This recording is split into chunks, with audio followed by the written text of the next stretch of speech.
লিখি লওক হিমন্ত বিশ্ব শৰ্মাক নিশ্চিতকৈ জেললৈ পঠাম। এইবাৰ যুঁজ এখন হ'ব, আমি যুঁজিম, আমি জিকিম। আমি অসমীয়া মানুহৰ স্বাভিমান আৰু নিৰাপত্তাৰ বাবে যুঁজিছো। আজি ইতিহাস ঘূৰি আহিছে, সেই সময় ঘূৰি আহিছে। ৰাহুল গৌৰৱৰ একেলগে হুংকাৰ। ২৬ৰ নিৰ্বাচনৰ দিন চমু চাপি অহাৰ লগে লগেই এতিয়া কঁকালত টঙালি বান্ধিছে প্ৰতিটো দলে। আজি অসমত কংগ্ৰেছৰ দুই শীৰ্ষ নেতা ৰাহুল গান্ধী আৰু মল্লিকাৰ্জুন খাৰ্গে উপস্থিত হয়। APCCৰ নেতৃত্বৰে ৰাহুল গান্ধী মল্লিকাৰ্জুন খাৰ্গেৰ বৈঠক হোটেল কিৰণশ্ৰীত কংগ্ৰেছৰ ৰাজনৈতিক পৰিক্ৰমা কমিটিৰে বৈঠক দুই শীৰ্ষ নেতাৰ। বৈঠকৰ পিছতে ছয়গাঁৱৰ বামুণীগাঁও বনগাঁৱত বিশাল সভাত অংশগ্ৰহণ কৰে দুই নেতাই। নিৰ্বাচনৰ পাছতে টিভিত দেখা নাপাব হিমন্ত বিশ্ব শৰ্মাক। ২৪ ঘণ্টাই মুখ্যমন্ত্ৰীয়ে মাটি চুৰ কৰাৰ চিন্তা কৰি থাকে। ইয়াৰ উত্তৰ ২৬ত দিব ৰাইজে। না অমিত শ্বাহ না আদানীয়ে ৰক্ষা কৰিব নোৱাৰিব তেওঁক জেলত যোৱাত। ৰাজহুৱা সভাত এই বিস্ফোৰক মন্তব্য ৰাহুল গান্ধীৰ। सब कांग्रेस पार्टी के शेर और शेरनियां हो और शेर और शेरनी किसी से नहीं डरते हैं। ইয়াৰ পিছতে ২৬ৰ নিৰ্বাচনত বিজেপিক বিদায় দি কংগ্ৰেছ শাসনলৈ আহিব বুলি ঘোষণা ৰাহুল গান্ধীৰ। তাৰ মাজতে ৰাহুল গান্ধীক লৈ ছচিয়েল মিডিয়াত বিশেষ চৰ্চা। গামোচা পিন্ধিবলৈ অস্বীকাৰ ৰাহুল গান্ধীৰ। বিমান বন্দৰত কংগ্ৰেছ নেতা কৰ্মীয়ে পিন্ধাব বিচাৰিছিল গামোচা। সামাজিক মাধ্যমত বিজেপিৰ মন্ত্ৰী বিধায়কে শ্বেয়াৰ কৰিছে এই ভিডিঅ'টো। কিন্তু বিৰোধী মিত্ৰতা অবিহনে অকলে কংগ্ৰেছে ২৬ৰ নিৰ্বাচনত শক্তিশালী দল বিজেপিক পৰাভূত কৰা সম্ভৱ হ'ব জানো, তাক লৈও চলিছে ব্যাপক চৰ্চা।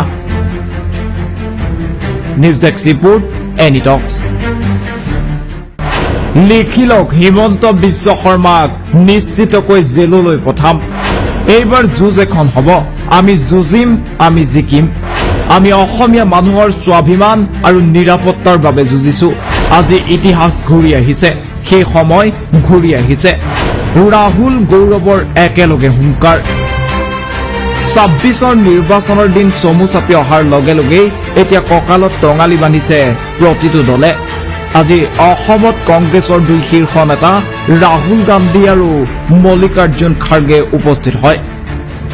APCCৰ নেতৃত্বৰে ৰাহুল গান্ধী মল্লিকাৰ্জুন খাৰ্গেৰ বৈঠক হোটেল কিৰণশ্ৰীত কংগ্ৰেছৰ ৰাজনৈতিক পৰিক্ৰমা কমিটিৰে বৈঠক দুই শীৰ্ষ নেতাৰ।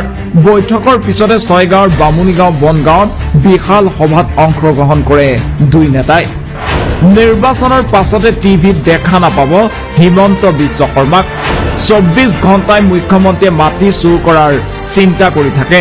ইয়াৰ উত্তৰ ২৬ত দিব ৰাইজে। না অমিত শ্বাহ না আদানীয়ে ৰক্ষা কৰিব নোৱাৰিব তেওঁক জেলত যোৱাত। ৰাজহুৱা সভাত এই বিস্ফোৰক মন্তব্য ৰাহুল গান্ধীৰ।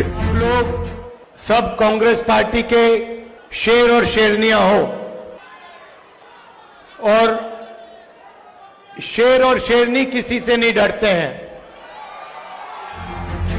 ইয়াৰ পিছতে ২৬ৰ নিৰ্বাচনত বিজেপিক বিদায় দি কংগ্ৰেছ শাসনলৈ আহিব বুলি ঘোষণা ৰাহুল গান্ধীৰ। তাৰ মাজতে ৰাহুল গান্ধীক লৈ ছচিয়েল মিডিয়াত বিশেষ চৰ্চা।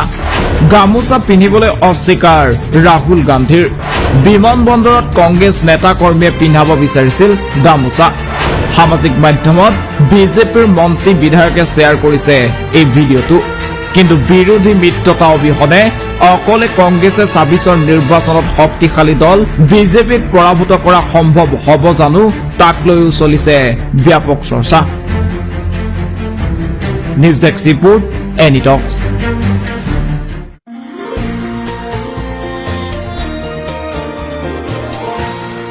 এনি টক্স, সতৰ বিপৰীতে ৰাইজৰ স্বাৰ্থত।